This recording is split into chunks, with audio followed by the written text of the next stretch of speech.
And so I didn't even come home on the school bus to my place. I just ride with Billy Ray and we get off at his house because there's all kind of stuff to do. Because his dad had all these old cars sitting around in the yard.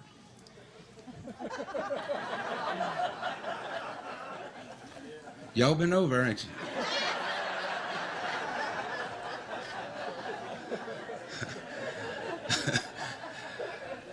Everybody had old cars sitting in the yard. I don't care where you go over there, you know. But his dad actually worked on them. Him and his dad and my dad got off work at 3:30, and me and Billy Ray got out of school at 3:30. But the bus route that we took, it was about 4 hours to get home, you know. We came right through here, as I recall.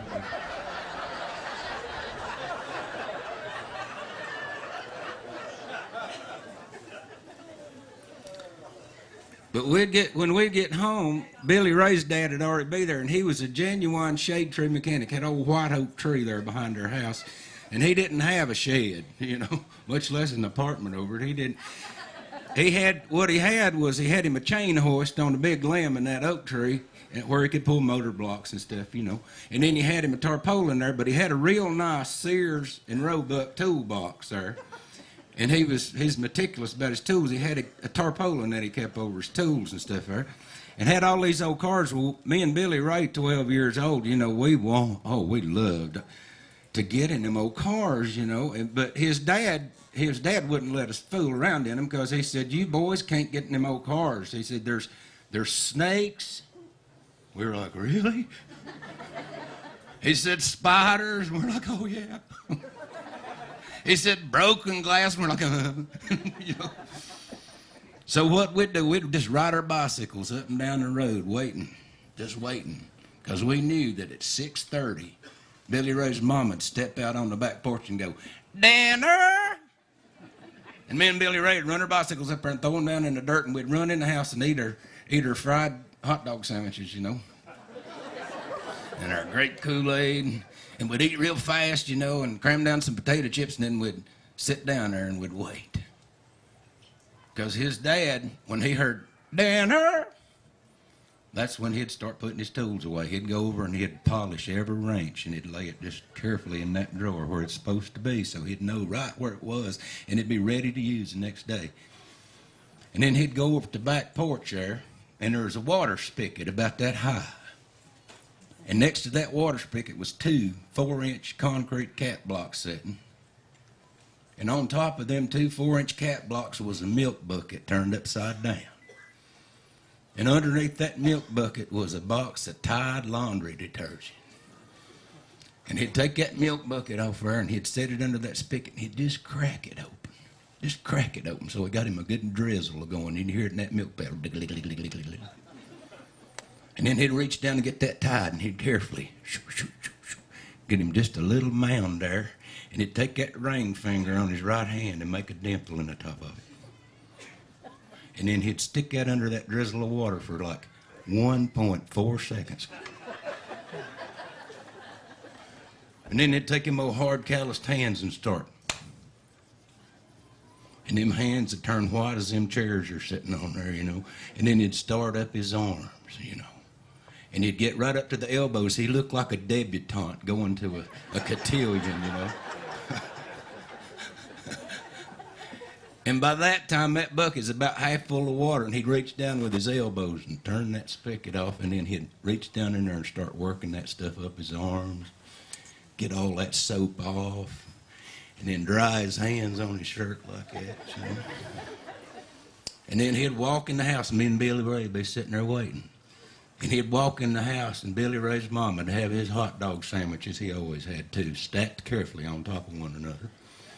And he'd pick up that plate, and she'd have him a cold Pabst Blue Ribbon with the top opened on it. And he'd pick up that beer and that plate, and he'd walk in the living room there, and he'd sit down in his Berkline recliner, and he'd set that beer on the coffee table right there beside him, where he had his record player. And he'd set that plate on his stomach there.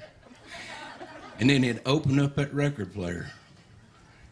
And the only 45 RPM record that was in that house was on that little plastic spindle in there. He'd turn on the record player and he'd lift that arm up and set it on that record, and it'd go, Hear that lonesome whippoorwill. And he'd sit there and eat that first hot dog sandwich, and big tears would start rolling down.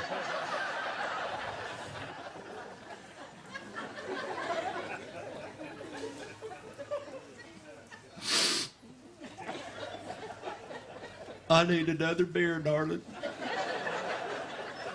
And his wife would, she'd bring him one more, and he'd give her that empty, and he'd sit there and start that second hot dog sandwich about the time that record went,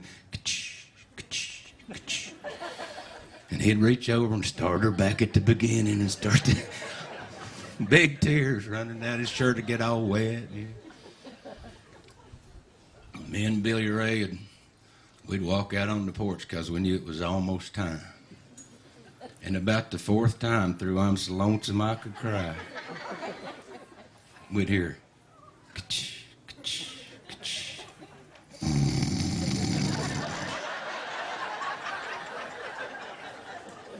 And we were in them cars.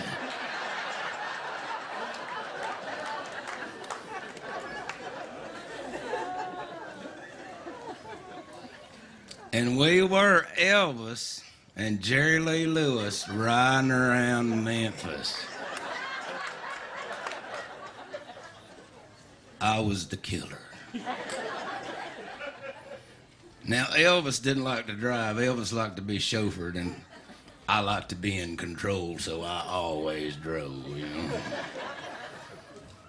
Well, one evening, we got off a school bus, and there was a new car out there under that tree. Is a 1951 Chevrolet. Now, this was 1960. And Billy Ray's dad was all ready to work on that car. Had the hood off of it, leaned up against that tree, and he had that chain hoist, and he's pulling the motor out of it because the motor was blowed up. And he got that motor hanging up there in the air, and there's this man there that we didn't know with a pickup truck. And once they got that motor out of that car, him and that man pushed that Chevrolet back over out of the way, and that man backed his truck in there.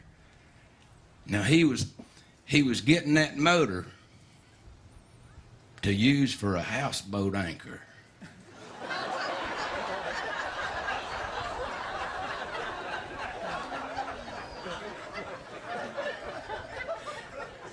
Chevrolet V8 makes the best houseboat anchor in the world. They dropped that thing in the back of that Chevrolet truck, and he took off, and about that time we heard, "Danner!" We run in the house and gobbled down them sandwiches, and we couldn't wait for ka-ch, ka-ch, ka-ch. And as soon as we heard it, we were in that new ride. And I said, "Elvis, I love your new Cadillac, man." He said, "It's all right, ain't it?" I said, "Yeah, did they give you the key?" He said, "It's right here in the glove box." And he mashed the glove box door, and the door fell open, and sure enough, there was a wad of keys in there. Looked like an elementary school janitor had owned that car, you know. He threw them over and said, "Here you are, man." Well, the first key that I picked up was a Chevrolet ignition key, and I said, "All right." And I pumped the gas a couple of, no motor, no hood. You know. I said, "All right, we ready now." And I pumped the gas a couple of times, stuck the key in there and turned it. And the dash lights come on. And the radio come on. And it was Hank Williams, "I'm So Lonesome I Could Cry."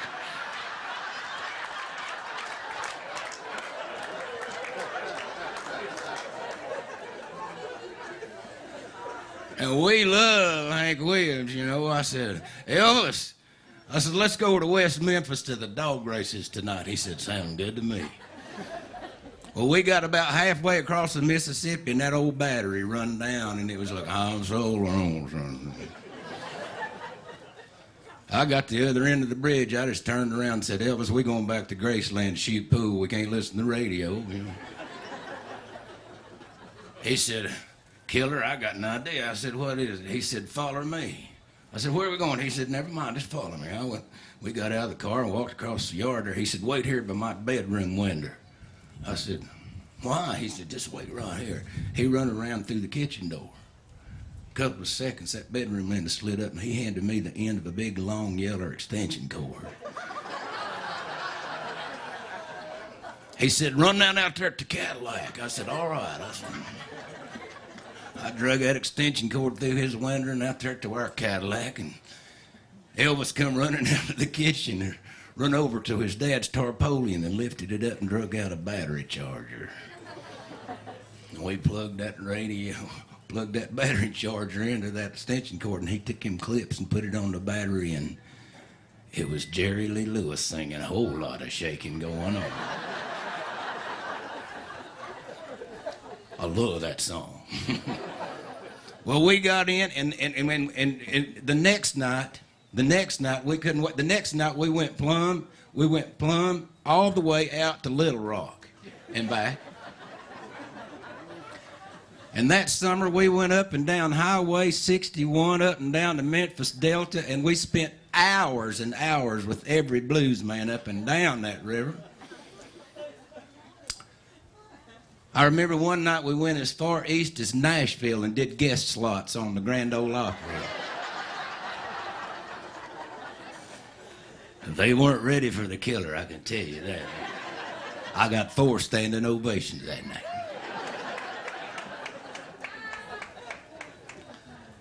And then one day here we come in on the school bus, and there was a panel truck sitting there in the drive, and on the side of it it said, Uncle Sam's Recap Tires and Automobile Salvage.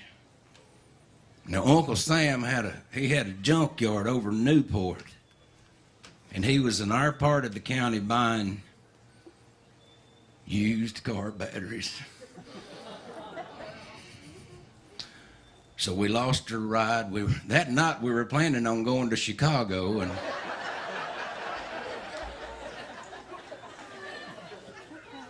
you know, after you've had a radio in your car, you can't go back. You know?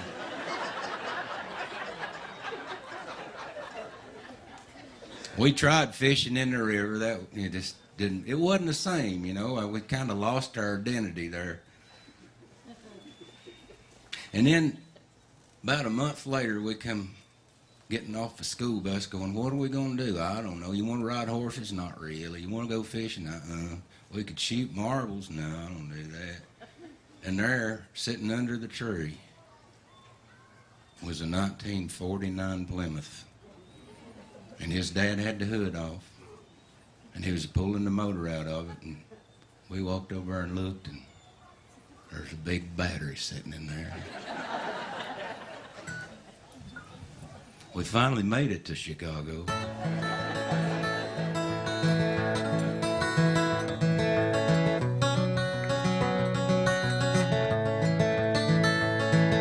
Sheep in the meadow and the cows in the corn, fish in the river and a horse in the barn, and I was 12 years old and living in the country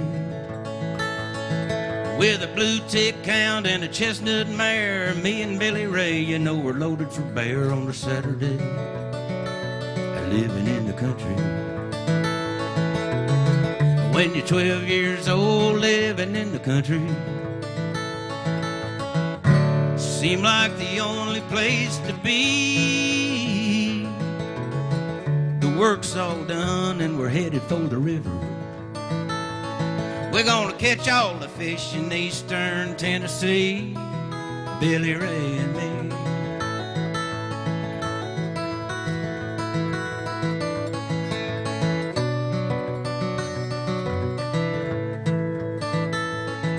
Well, the years rolled by and there came the day I went away and old Billy Ray stayed on his daddy's farm. But the country couldn't hold me.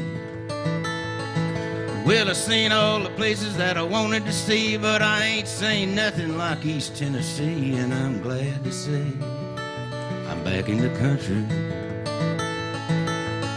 'Cause when you get my age living in the country, seem like the only place to be. The work's all done and we're headed for the river. We're gonna catch all the fish in eastern Tennessee, Billy Ray and me.